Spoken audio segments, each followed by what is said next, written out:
Hi மக்களே, எல்லோரும் எப்படி இருக்கீங்க? நல்லா இருக்கீங்களா? நான் உங்கள் இயற்கை வியூஸ் தாஜ். நான் எதுக்கு இந்த இயற்கை வியூஸ்ன்னு வச்சேன்னு சொன்னால், இன்றைக்கி இயற்கையை அழிச்சிக்கிட்டு வர்றாங்க. இயற்கை கண்டிப்பாக தேவைப்படும். இயற்கை இருந்தால் தான் மனிதன் வாழ முடியும், நிம்மதியாக இருக்க முடியும். இந்த இயற்கையை பற்றி ஒரு வீடியோ நான் உங்கள்கிட்ட காமிக்கிறேன்.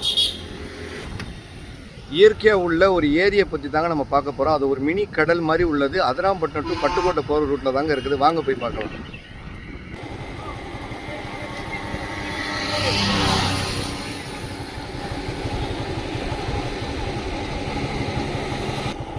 இந்த இயற்கையோடைய அழகை பாருங்கங்க. ஷா, வேற லெவலுங்க.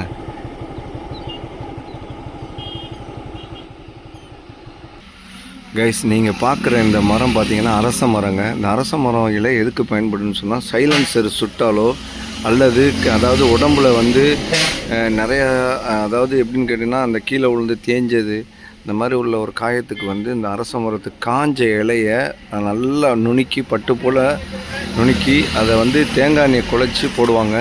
இது வந்து ஒரு மருத்துவ ரீதியாக உள்ள மரம் தாங்க இது. அதை தான் நீங்கள் இப்போ பார்த்து கொண்டு இருக்கீங்க. ஏரியை நான் காமிக்கிறேன். ஏரி இன்னும் மழை பெஞ்சிக்கிட்டு இருக்கிறதுனால நான் அப்படி ஒரு ஓரம் பண்ணிக்கிறேன். அதில் அந்த கேப்பில் இந்த அரச மரத்தை எடுக்கிறோம். எப்படி இருக்குது பாருங்கள், பூத்து குலுங்குதுங்க. அப்படியே வேறு லெவலில் இருக்குது. எவ்வளோ சூப்பராக தென்னந்தோப்பாக இருக்குது பாருங்கங்க.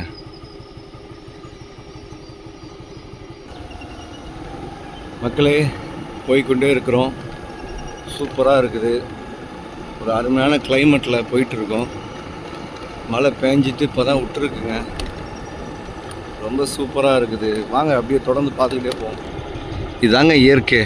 எவ்வளோ அருமையாக இருக்குது. இந்த மாதிரி பசுமையான இடத்துல வாழும்போது உண்மையிலே மனசுக்கு வந்து ஒரு ரிலாக்ஸ் கிடைக்குதுங்க. மனசு ரொம்ப ரிலாக்ஸாக இருக்கும். இந்த மாதிரி ஒரு இயற்கையான இடத்துல நம்மெல்லாம் வாழ்ந்தோம்னு சொன்னால். இப்போ தான் இயற்கையை வந்து அழிச்சிக்கிட்டு வருவாங்க. ரொம்ப மனசு சங்கடமாக இருக்குது. மக்களே, நம்ம கிராமங்களில் நிற்கிறோம். அந்த காலத்துலலாம் வந்து சைக்கிளில் தாங்க பயணம் போவாங்க. இப்போ தாங்க பைக்கு கரண்டு போச்சு. அதில் ஒரு தாத்தா வராங்க, அவங்கள்ட்ட கேட்போம்.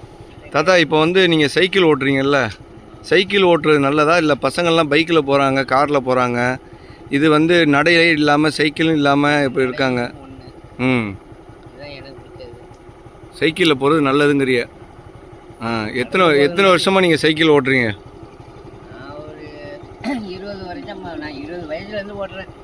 20 வயசுலேருந்து சைக்கிள் ஓட்டுறீங்க பாருங்கள். 20 வயசுலேருந்து தாத்தா சைக்கிள் ஓட்டுறாங்க.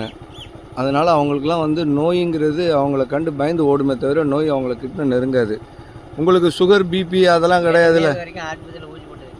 இதுவரையும் ஆஸ்பத்திரியில் ஊசி போட்டது கிடையாது. பாருங்கள் கைஸ்,